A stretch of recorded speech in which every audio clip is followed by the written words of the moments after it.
جب 12 سال گزر گئے تب وہ وقت آ گیا کہ میرے پہ اصل حقیقت کھول دی جائے. تب تواتر سے اس بارہ میں الہامات شروع ہوئے کہ تو ہی مسیح موعود ہے. پھر ان کی کتاب حقیقت الوحی 149 میں آپ فرماتے ہیں اوائل میں میرا عقیدہ تھا کہ مجھ کو مسیح سے کیا نسبت ہے. وہ نبی ہے, خدا کے بزرگ مقربین میں سے ہے. اگر کوئی امر میری فضیلت کی نسبت ظاہر ہوتا تو اس کو میں جزوی فضیلت قرار دیتا, مگر بعد میں خدا کی طرف سے بارش کی طرح میرے اوپر وحی نازل ہوئی. اس نے مجھے اس عقیدے پر قائم کر دیا اور شرعی طور پر نبی کا خطاب مجھے دے دیا گیا, مگر اس طرح سے کہ ایک پہلو سے نبی ایک پہلو سے امتی. انہوں نے شعوری طور پر اس اعتراض کا یہ جواب دیا کہ اس زمانے میں مجھے خود بھی علم نہیں تھا کہ وہ آنے والا میں ہوں.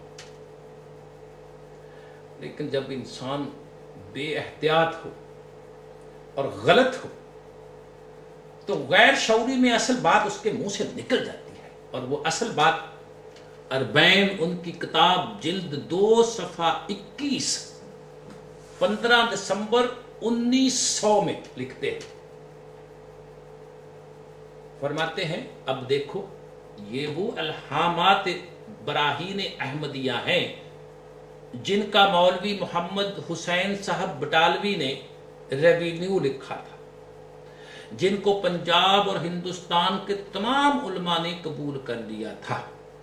ان پر کوئی اعتراض نہیں کیا تھا, حالانکہ ان الہامات کے کئی مقامات پر اس خاکسار پر خدائے تعالیٰ کی طرف سے صلاۃ اور سلام ہے. یہ الہامات اگر میری طرف سے اس موقع پر ظاہر ہوتے جبکہ علماء مخالف ہو گئے تھے تو وہ لوگ ہزارہا اعتراض کرتے, لیکن وہ ایسے موقع پہ شائع کیے گئے جبکہ یہ علماء میرے موافق تھے.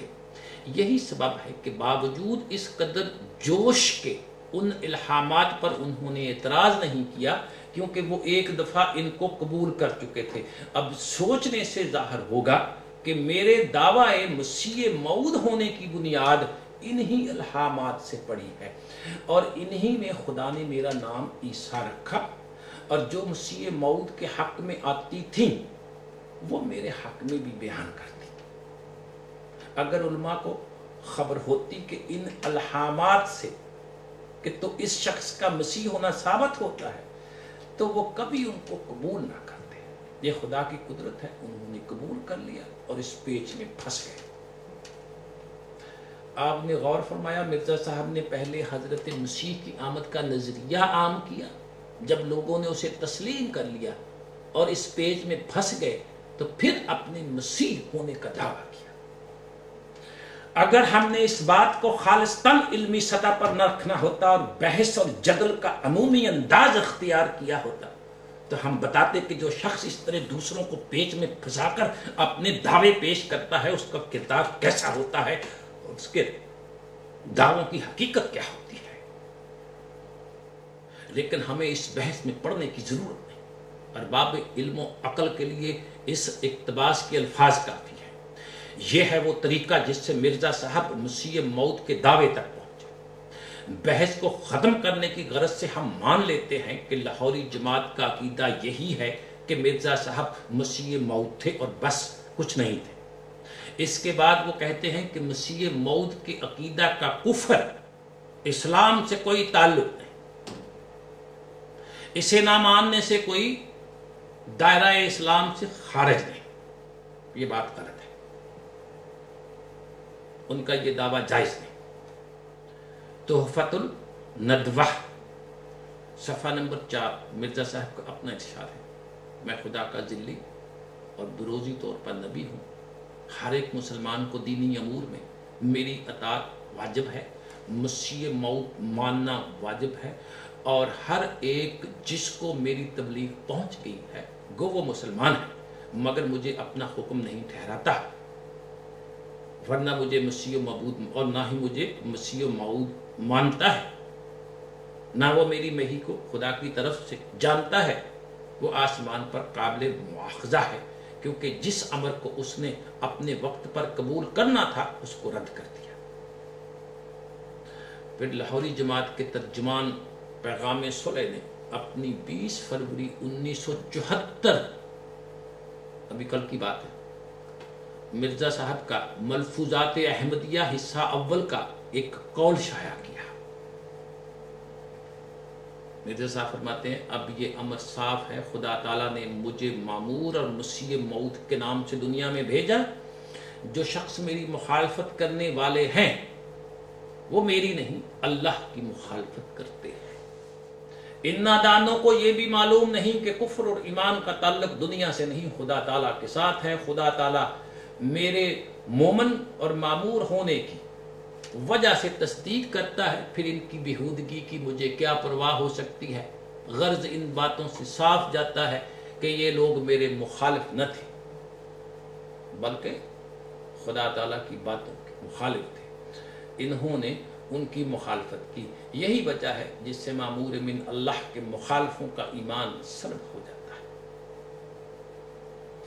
مرزا صاحب نے اپنی ایک تقریر میں، جسے سابق امیر جماعت احمدیہ لاہور مولوی محمد علی نے اپنی کتاب النبوۃ فی اسلام 214 صفحہ میں لکھا ہے، فرماتے ہیں دیکھو جس طرح جو شخص اللہ اور اس کے رسول اور اس کی کتاب کو ماننے کا دعویٰ کر کے ان کے احکام کی تفصیلات، نماز، روزہ، حج، زکوٰۃ، تقویٰ، طہارت کو بجا نہ لائے، ان احکام کو جو تزکیہ نفس، ترک شر، حصول خیر کے متعلق نافذ ہوئے ہیں چھوڑ دے، وہ مسلمان کہلانے کا مستحق نہیں، اور اس پر ایمان کے زیور کے آراستہ ہونے کا اطلاق صادق نہیں آ سکتا۔ بالکل اسی طرح جو شخص مسیح موعود کو نہیں مانتا یا ماننے کی ضرورت نہیں سمجھتا، وہ بھی حقیقت اسلام اور غایت نبوت اور غرض رسالت سے بے خبر محض ہے، اور وہ اس بات کا حقدار نہیں کہ اس کو سچا مسلمان، خدا اور رسول کا تابعدار اور فرما بردار کہہ سکیں، کیونکہ جس طرح اللہ تعالیٰ نے آن حضرت کے ذریعے قرآن شریف میں احکام دیے، اسی طرح آخری زمانے میں ایک آخری خلیفہ کے آنے کی پیش گوئی بھی بڑے زور سے فرمائی۔ اس کے نام ماننے والے، اس سے انحراف کرنے والوں کا نام فاسق رکھا ہے۔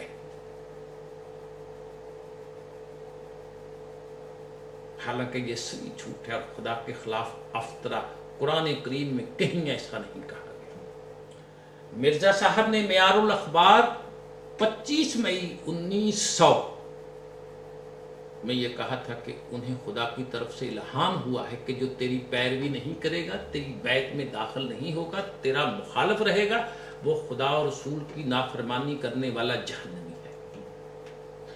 مرزا صاحب کے ان بیانات اور الہامات کی روشنی میں دیکھیے کہ لاہوری جماعت کا یہ دعویٰ کہ مرزا صاحب کو مسیح موعود نہ ماننے سے کسی شخص کو کوئی فرق نہیں پڑتا، کوئی شخص کافر نہیں ہو جاتا، کس قدر فریب دہی ہے۔ میرے محترم دوستوں اور بزرگوں، حقیقت تو یہ ہے کہ احمدیت کی تحریک مذہبی تھی ہی نہیں، یہ ایک سیاسی تحریک تھی جو انگریزوں کی پیدا کردہ تھی۔ تفصیل اس اجمال کی بھی غور سے سننے کے قابل ہے۔ انگریز نے 7 سمندر پار سے آ کر ہندوستان میں حکومت قائم کی۔ اپنی حکومت کے استحکام میں اسے اگر کوئی خطرہ نظر آتا تھا تو وہ مسلمان تھے۔